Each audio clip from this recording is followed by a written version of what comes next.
What's going on, everybody? You're watching Giants Now by Chat Sports. I'm your host, Marshall Green. NFL free agency is behind us, and the NFL draft is in front of us. So I thought it'd be a good time to go through every single position on this team, take a look at the depth chart, and then let's try to figure out if the New York Giants are ready to compete in the NFC East. So let's start with the quarterback position. There's been somewhat of a shakeup. You still got Daniel Jones on this team. He's going to be on this team for at least next year. You can cut him after the 2024 season, and you could save about $22 million.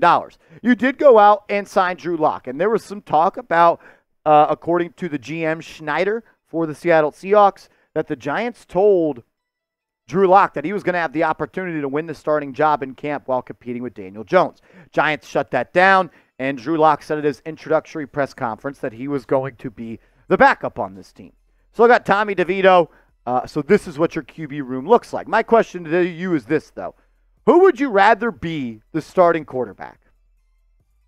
Who would you rather be the starting quarterback? Is it Daniel Jones? Is it Drew Lock? Type the initials of the guy you want to see under center next year. From quarterback to running back. This is where the Giants running back situation sits after number 26 decided to go, if you can't beat him, join him. You got Devin Singletary as RB1. I think he's an underrated back. He's a big rushing yards over expected guy. He puts his head down, he runs hard, and he's going to be an in-between the tackle guy. Not really a home run hitter. He's decent in the pass game as well. I think that's an underrated trait about him.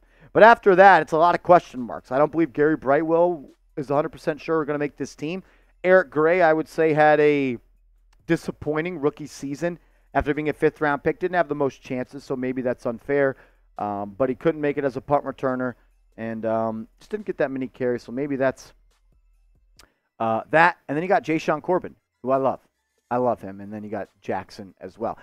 Giants need another back, though. They absolutely need to add another running back that they could depend on to eat up some carries. I just don't think that that's enough juice. Not enough juice. I think the NFL draft is a spot the Giants are going to address the running back position going a little bit forward. If you could have a three-headed attack of Gray alongside Singletary and maybe someone in the draft, I think that would definitely help this offense be a little bit more explosive. Let's talk about the wide receiver position. There's been a lot of talk about that. The Giants are expected to be targeting a wide receiver in round one, whether it is Rome Odunze, whether it is Malik Neighbors. If all four quarterbacks are gone, I do think the Giants will turn to the wide receiver position. Jalin Hyatt, Darius Slayton, Wan'Dale Robinson, Hodgins, Bryce Ford-Wheaton, Gunnar Olszewski, Isaiah McKenzie, and our guy Cota from the Texans. They need more talent here. They need more production. They need more juice. I think Hyatt can be good one day. I think Wan'Dale Robinson is going to be a good slot. Slayton's been productive. I think he's more of a wide receiver 2 or a wide receiver 3. Giants need to go out and get a real wide receiver 1. They need that guy. Haven't had it since Odell Beckham Jr. Who do you think is going to lead the Giants in receiving yards in 2024? Will it be Hyatt? Will it be Robinson? Will it be Slayton? Or will it be a rookie that they draft? Predict it for me. Who will lead the Giants in receiving yards in 2024? At the tight end position, there is a major question mark as Darren Waller is still contemplating retirement and if he wants to be a part of this football team next season. He told Dan Duggan of The Athletic 3 weeks ago that he would have a decision soon. I guess our definitions of soon are not the same for Waller.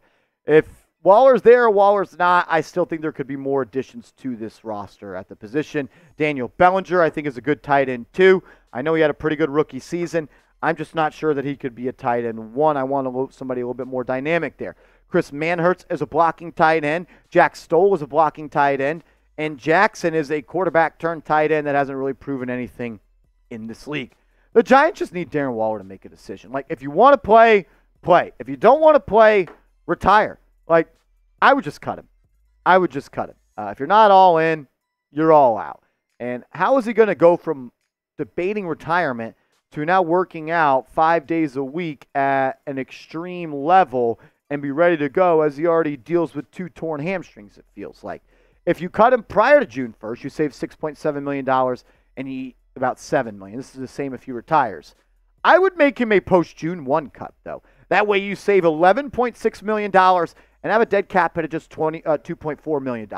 You do this, and then you use all this money right here to sign your draft picks. That's what I would do if I was the New York Giants. I would make Waller a post-June cut.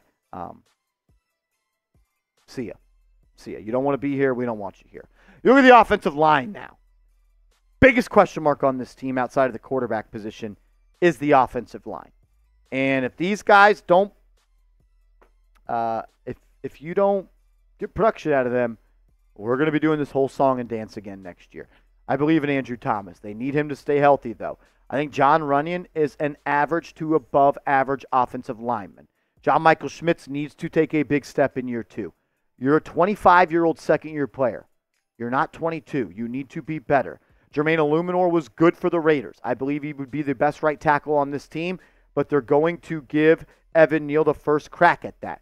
If he struggles, I think you bounce Illuminor out to right tackle, and whether it's Azudu, Stinnie, or Schlottman, they go to right guard, or maybe it's a right guard that you draft in this draft this year. But the Giants, they need Runyon, and they need Illuminor, and John Michael Schmitz to take a step. And if Evan Neal can give you anything, that would be freaking awesome. We'll get to the defense coming up in a second, but I need you guys to check out Game Time, our proud sponsor of today's show, the number 1 ticketing app in the game. Download the Game Time app, use the promo code ChatSports, and Game Time will match your Game Time will give you $20 off your first purchase. You go to Giants games, concerts, and more. The MLB season is here. If you want to go see the Yankees, you want to go see the Mets, or whoever your baseball team is, check them out. It is Game Time, the number 1 ticketing app at the game, and you can save yourself $20 off with the promo code ChatSports. You get the best seats for the lowest prices guaranteed. Prices drop as the events get closer. They do flash deals. They let you know when good deals are happening.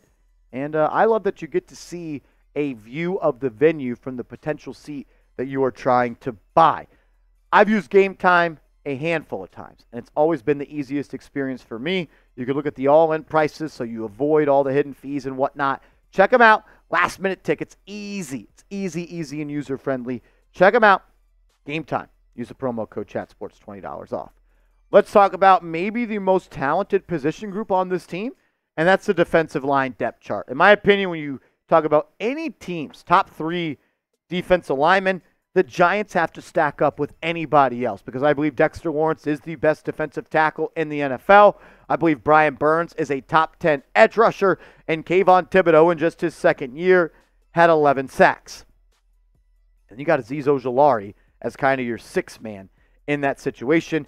The Giants, they need Azeez Ojulari to be healthy. He has special pass rush traits. They seem to be out there. Question mark a little bit at the D-tackle position outside of Lawrence. You got Nacho, Rakeem Nunez-Roches. I like Jordan Riley. I like DJ Davidson. But I could see them attacking that position in the draft or signing another veteran to replace Jashaun Robinson. Also, you now have to go a full season without Leonard Williams, as last year you traded him at the NFL trade deadline. But I can't wait to see Sexy Dexy, Kayvon Thibodeau, and Brian Burns all on the same defensive line. That's going to be a lot of fun. Maybe the second best position group on this team is the linebacker room. Bobby Okereke had to have been one of the best free agency signings in the 2023 offseason. He was great for the Giants. He stepped in as a captain, and I thought he was one of the best inside linebackers in this past NFL season. Micah McFadden, I thought, also took a massive leap in year 2. Needs to be a little bit more sure of a tackler, but I like the way that he recognizes plays. He diagnoses what an offense wants to do. He gets downhill. He can make plays sideline to sideline. I think he's an underrated blitzer. I think he can drop in coverage better than most. Okereke and McFadden, really good players, but after them, I worry a little bit about the depth. Darian Beavers didn't even make the roster last year, and Carter Coughlin is a special team specialist, so maybe they look to sign a vet or maybe get some UDFAs at that spot. Let's talk about cornerback, a position group I am extremely worried about. I love the potential of Deonte Banks. I thought he had a good rookie season, but he needs to be better. And maybe one of the more interesting storylines of the season is how good can Deonte Banks be? Can he emerge as a legit boundary corner in this league? Can he be a top 20 corner after this season? Because the Giants kind of need him to be that. Drafted in the first round, and outside of Banks, you don't really have any proven talent on the outside. Right now, you got Nick McLeod as your CB2. And he's more of a slot, safety, nickel, do-it-all corner. He's kind of your utility corner. I don't necessarily want him playing 50, 60 snaps a game on the outside. Cordell Flott's entering his third season after being a third-round pick out of LSU. It's now or never for him. Trey Hawkins, he manti out everybody. Everybody thought that he was going to be a stud in training camp, and he was a no-show. That's why he was a sixth-round pick at Old Dominion. Aaron Robinson hasn't played in 2 years. You bring back Darnay Holmes as a veteran slot. I don't love that, but it was a cheap deal, so I get it. Giants need to add more talent and more resources towards the corner position. It's one of the biggest needs on this team right now. I only have faith in Deonte Banks. I do think McLeod's a good utility player. I've begged to let Cordell Flott play slot corner, but he didn't earn that job last year. Hopefully he could do that this offseason. Safety now. After you lose Xavier McKinney, you're now rolling with this. I like Jason Pinnock. I thought that was a great find by the Giants. I believe Dane Belton could be a good player in this league. The football always just finds him. He is a guy that can create a lot of turnovers. At least he has so far throughout his career. You pick him in the fourth round, you need to let him play, and the Giants are going to let him do that. Javarius Owens was your seventh-round pick out of U of H last year. I would like to see if he could progress into a player this year. And then you go out and sign the veteran Jalen Mills to bring some experience to that group, as they're a pretty young position group. But look, you only see 4 names. You got to add somebody else, in my opinion. To the special team specialist. Should have put Gunnar Olszewski on this graphic, but you got Graham Gano. You're bringing back Jamie Gillen. Nobody knows how to work my emotions quite like Jamie Gillen. He either punts it out of the back of the end zone or he makes one of the best punts of all time. And then Casey Kreider, he is coming back to the New York Giants as well. So we just went through every position on this football team, from quarterback to long snapper. Now I want you to grade the team. Grade the team. Scale it from 1 to 100. 1 being it's the worst roster in the NFL. 100 being it's the best roster in the NFL. How would you grade the Giants roster? I'll go with a 75.